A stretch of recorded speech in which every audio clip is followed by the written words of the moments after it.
हर हर महादेव, जय माता पार्वती। हिंदू पंचांग के अनुसार चैत्र मास के शुक्ल पक्ष की तृतीया तिथि को गणगौर का त्योहार मनाया जाता है। ये त्योहार मुख्यतः हरियाणा, राजस्थान, मध्य प्रदेश तथा उत्तर प्रदेश सहित देश के विभिन्न क्षेत्रों में मनाया जाता है। व्रज में भी ये त्योहार अत्यंत लोकप्रियता के साथ मनाया जाता है। गणगौर के नाम में गण का अर्थ भगवान शिव तथा गौर का अर्थ होता है माता पार्वती। गणगौर के दिन अविवाहित कन्याएं, विवाहित स्त्रियां भगवान शिव एवं माता पार्वती का पूजन किया करती हैं। अनेक क्षेत्रों में भगवान शिव को ईसर जी तथा देवी पार्वती को गौरा माता के रूप में पूजा जाता है। गौरी जी को गौरजा के नाम से भी जाना जाता है। धर्म ग्रंथों के अनुसार पूर्ण श्रद्धा भाव से इस व्रत का पालन करने से अविवाहित कन्याओं को इच्छित वर की प्राप्ति होती है तथा विवाहित स्त्रियों के पति दीर्घ आयु तथा आरोग्यवान होते हैं। गणगौर की पूजन में महिलाएं बालू अथवा मिट्टी की गौरा जी का निर्माण करके उनका पूर्ण श्रृंगार करती हैं। इसके बाद उनका विधि विधान से पूजन करते हुए लोक गीतों का गायन करती हैं। इस दिन भोजन में मात्र एक समय दूध पीकर उपवास करने से स्त्री के पति और पुत्र आदि को अक्षय सुख प्राप्त होता है। ऐसी विशेषता है कि इस व्रत को पति से छुपाकर किया जाता है। इसके पीछे का कारण जानने के लिए आपको गणगौर की व्रत कथा सुननी चाहिए, जो हम इसी वीडियो में आपको आगे सुनाएंगे। चैत्र नवरात्रि के तीसरे दिन महिलाएं 16 श्रृंगार करके व्रत को पूरा करती हैं। इसके बाद संध्या काल में गणगौर की व्रत कथा को पढ़ावा सुना जाता है। इस दिन को बड़ी गणगौर के नाम से भी जाना जाता है। इस दिन नदी या सरोवर के समीप बालू से निर्मित गौरा माता की मूर्ति को जल पिलाया जाता है। इसके बाद इनका पूजन करके अगले दिन देवी का विसर्जन किया जाता है। जिस स्थान पर गणगौर की पूजा की जाती है उस स्थान को गणगौर का पीहर या फिर मायका तथा जिस स्थान पर विसर्जन होता है उसे ससुराल माना जाता है। गणगौर की पूजा के दिन महिलाएं बेसन, मैदा तथा आटे में हल्दी मिलाकर गहने बनाती हैं, जो माता पार्वती को अर्पित किए जाते हैं। इन गहनों को गुने कहा जाता है। मान्यता के अनुसार बड़ी गणगौर के दिन स्त्रियां जितने गुने माता पार्वती को अर्पित करती हैं उतना ही अधिक धन वैभव कुटुंब में उनके प्राप्त होता है। पूजन संपन्न होने के बाद महिलाएं गुने अपनी सास, ननद, देवरानी तथा जेठानी आदि को दे देती हैं। राजस्थान में तो गणगौर का पर्व 18 दिन के उत्सव के रूप में मनाया जाता है। वहां गणगौर का उत्सव होलिका दहन के अगले दिन चैत्र कृष्ण प्रतिपदा से आरंभ होकर चैत्र शुक्ल तृतीया को समाप्त होता है। राजस्थान में स्त्रियां इस दिन ईसर जी एवं गौरजा का पूजन करती हैं। पूजन के दौरान दूब घास से जल छिड़कते हुए गोर गोर गोमती नामक पारंपरिक गीत का गायन करती हैं। स्थानीय मान्यता के अनुसार माता गौरजा होली के दूसरे दिन अपने मायके आती हैं तथा 18 दिनों के बाद ईसर जी उन्हें पुनः लेने के लिए आते हैं। चैत्र शुक्ल तृतीया को गौरजा जी की विदाई की जाती है। महिलाएं इस दिन लोक गीत गाती हैं। महिलाओं द्वारा गणगौर के गीतों के माध्यम से माता गौरजा को बड़ी बहन तथा भगवान ईसर को जीजा जी के रूप में पूजा जाता है। राजस्थान के अनेक क्षेत्रों में विवाह के समय आवश्यक रूप से गणगौर का पूजन किया जाता है। गणगौर की कथा के अनुसार कालांतर में एक समय चैत्र मास के शुक्ल पक्ष की तृतीया के दिन माता पार्वती जी भगवान शिव से आज्ञा ग्रहण कर नदी में स्नान करने के लिए गयीं। स्नान करने के बाद पार्वती जी ने बालू से पार्थिव शिवलिंग का निर्माण करके उसकी विधि विधान से पूजा की। पूजन के दौरान पार्वती जी ने बालू से निर्मित पदार्थों का ही भोग लगाया तथा उन्हीं में से 2 कणों का प्रसाद ग्रहण किया। अंत में प्रदक्षिणा आदि कर पूजा संपन्न करी।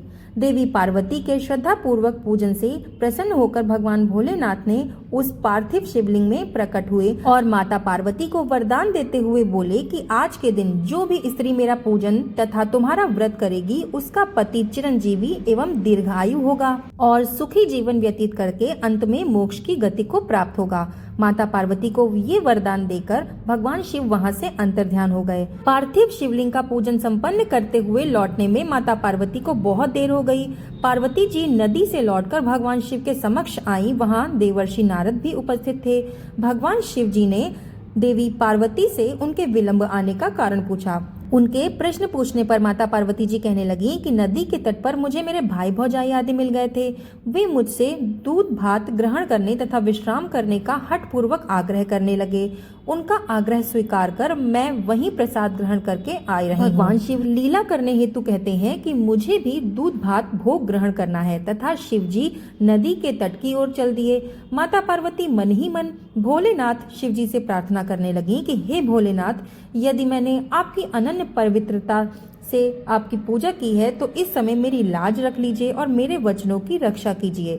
माता पार्वती मन ही मन इस अंतर्द्वंद में उलझी हुई भगवान शिव के पीछे पीछे चल रही थी। नदी के तट पर उन्हें एक विशाल भव्य महल दिखाई दिया। महल में प्रवेश करने पर माता पार्वती के भाई भौजाई आदि सभी कुटुंब सहित वहां पर उपस्थित थे। उन सभी ने भगवान शिव का भव्य रूप से स्वागत सत्कार किया तथा नाना प्रकार से उनकी स्तुति की। उनकी आवभगत से प्रसन्न होकर भगवान शिव ने 2 दिवस तक उस महल में निवास किया। तब तीसरे दिन माता पार्वती जी शिव जी से प्रस्थान करने हेतु आग्रह करने लगी, किंतु भगवान शिव अधिक समय तक उस महल में निवास करना चाहते थे। अतः माता पार्वती ने अकेले ही वहां से प्रस्थान कर दिया।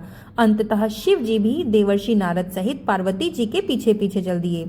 चलते चलते बहुत दूर आ जाने पर भगवान शिव को अकस्मात स्मरण हुआ कि वो अपनी माला तो पार्वती जी के ससुराल में ही भूल आए हैं। ये सुनकर माता पार्वती जी तुरंत ही माला लेने के लिए गईं, किंतु भगवान शिव ने उन्हें रोकते हुए देवर्षि नारद जी को माला लेने की आज्ञा दी। नारद जी नदी के तट पर पहुंचे तो उन्होंने देखा कि वहां तो कोई भी महल नहीं है, अपितु उस स्थान पर एक वन है जिसमें नाना प्रकार के हिंसक पशु जीव जंतु आदि विचरण कर रहे हैं। ये भीषण दृश्य देखकर देवर्षि नारद अचरज में पड़ गए तथा विचार करने लगे कि कहीं वो किसी अन्य जगह पर तो नहीं आ गए हैं। किंतु भगवान शिव की लीला से उस स्थान पर भीषण बिजली कौंधी, जिसके कारण देवर्षि नारद को एक वृक्ष पर भगवान शिव की माला लटकी हुई दिखी। देवर्षि उस माला को लेकर भगवान शिव के समक्ष उपस्थित हुए तथा आश्चर्यपूर्वक संपूर्ण वृत्तांत भगवान शिव को कहकर सुनाया। देवर्षि नारद ने भगवान शिव से कहा कि हे भोलेनाथ, आपकी ये कैसी विचित्र लीला है। उस स्थान पर ना तो कोई भव्य महल है और ना ही माता पार्वती का कुटुंबीजन है, अपितु वो स्थान तो हिंसक पशुओं से युक्त एक घनघोर वन में परिवर्तित हो चुका है। हे लीलाधर, कृपया करके आप मेरे आश्चर्य का निवारण करें। नारद जी को आश्चर्यचकित अवस्था में देखकर शिव जी मंद मंद मुस्कुराते हुए बोले कि हे महर्षि, ये मेरा कार्य नहीं है, ये तो देवी पार्वती की ही लीला है जिसने आपको अचरज में डाल दिया है। देवी पार्वती अपनी पार्थिव शिवलिंग की पूजा को गोपनीय रखना चाहती थी, इसलिए उन्होंने ये सत्य छुपाया। भगवान शिव के वचनों को सुनकर माता पार्वती कहने लगी, हे स्वामी, मैं किस योगी हूँ, ये तो आपकी कृपा दृष्टि का ही फल है। भगवान शिव एवं देवी पार्वती की लीला को देखकर देवर्षि नारद बोले कि हे माते जगत जननी, आप पतिव्रताओं में सर्वोच्च हैं। आपके पतिव्रत के प्रभाव से ही ये लीला संपन्न हुई। सांसारिक स्त्रियों को आपके स्मरण मात्र से अटल सौभाग्य की प्राप्ति होती है। आपसे ही समस्त सिद्धियां उत्पन्न होती हैं तथा आप में ही विलीन हो जाती हैं। अतः आपके लिए ये लीला रचना क्षण भर का ही कार्य है। हे माता, गुप्त पूजन साधारण पूजन से अधिक फलदायी एवं प्रभावशाली होता है। अतः मैं ये आशीष प्रदान करता हूँ कि जो भी स्त्रियां गुप्त रूप से पति का पूजन करती हैं, उनकी अर्चना करके उनके निमित्त मंगल कामना करती हैं, तो भगवान शिव की कृपा से उन्हें दीर्घ आयु एवं उत्तम पुत्र पौत्र आदि की प्राप्ति होगी। यहाँ पे गणगौर की कथा समाप्त होती है। कथा सुनने के बाद कथा को लाइक जरूर कर दिया करिए और इसको अपने परिवार वालों के साथ शेयर भी कर दीजिए। इसके अलावा कमेंट में ओम नमः शिवाय और जय गौरी माता लिखना ना भूलिएगा। इसके अलावा चैनल को सब्सक्राइब कर लीजिएगा। तो मिलते हैं ऐसी ही सुंदर कथा के साथ, तब तक के लिए धन्यवाद।